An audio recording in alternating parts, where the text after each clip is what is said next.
That's the best you can do! Remember when we dropped some Avengers things on y'all during Superheroes Week? Well, with Avengers Age of Ultron right around the corner, it's the perfect time to up the ante and do an all-Avengers episode. Things assemble! Here are 7 things you didn't know about the Avengers. Probably. Now might be a really good time for you to get angry. I'm always angry. Sorry, Eric Bana and Edward Norton, but Mark Ruffalo is our Hulk now. And he's a freaking awesome Hulk. But what you may not know is, Ruffalo still isn't hulking it all on his own. There's some Lou Ferrigno in there too. See, Lou Ferrigno has been famous for playing the Hulk since the 70s. In addition to his cameos as a security guard in the last 2 Hulk movies, Ferrigno is still getting green on the big screen to this day, providing the voice for Hulk in 2008's The Incredible Hulk, Hulk! Smash!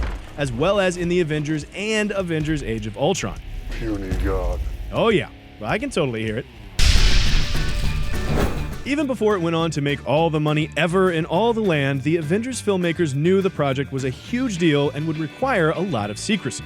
So they've had to rely on codenames during production of both films to keep all the looky-loos from spying, even though it totally didn't work. The first film's codename was Group Hug. Get it? Yeah, you get it. Meanwhile, the sequel used the alias After Party. Haha, After Party. Good one. Moving on. There are no strings on me. Even if you didn't read the comics, we should all have an idea of who Ultron is by now. After all, the first trailer got a record-breaking 34 million views in its first 24 hours, dethroning Iron Man 3, which had previously held the record. But don't feel too badly if you hadn't heard of Ultron before Avengers 2. Turns out Thor and Agent Hill had no idea who Ultron was either. That's right, Chris Hemsworth and Kobe Smulders both admitted that they hadn't ever heard of him. Obviously, fanboys and girls already know all about Ultron and that he was created by Dr. Hank Pym, aka Ant-Man. At least he was in the comics. But as we all know, Hank Pym is too busy teaching Scott Lang how to be Ant-Man later this summer to have any time for inventing evil automatons. So, in Age of Ultron, the titular robot is actually a project that was developed by Tony Stark. If you guys would be into seeing more ways the Avengers movies, or really any superhero movies, have altered comic mythology, let us know. We'll see if we can talk the What's the Difference guys into doing an episode on that very topic. Spoiler alert, things are different! Well, I guess we don't have to anymore. Next thing. Let's jump back to the first movie. Remember how the characters' eyes get all glowy when they're possessed? Well, during filming, the actors didn't know that the filmmakers were going to be screwing with their eyeballs at all. As a matter of fact, neither did the filmmakers. When The Avengers was in post, director Joss Whedon felt that it wasn't clear enough that Hawkeye and Selvig were under mind control, so they added the whole disco eyeballs effect really late in the game. Definitely a good call, because without the effect, you might think they just randomly decided to be evil dicks. Sometimes things go wrong when you're making a movie, and sometimes they go wrong in the best possible way, like with this car.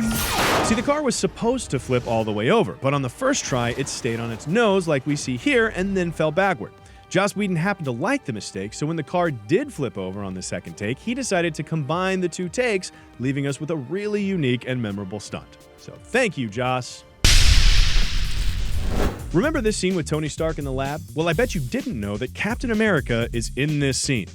Or at least he was. When they shot this, Cap was standing right there where the platform is on the right. After shooting, Joss Whedon decided he wanted to have Cap enter the scene later, so they removed him digitally, and then had him enter later on in the scene. Of the people in this room, which one is A, wearing a spangly outfit, and B, not of use? It's a bit unsettling to know that they can remove a whole person from a scene after the fact and have it essentially be undetectable. Then again, that hole in the wall behind RDJ right there isn't practical either. And for this shot, even though they did it in a real field, they still replaced the real field with a digital one later. I guess that's just how you roll when you have a crazy massive effects budget. Oh, also, boom and boom! 2 bonus things you didn't know.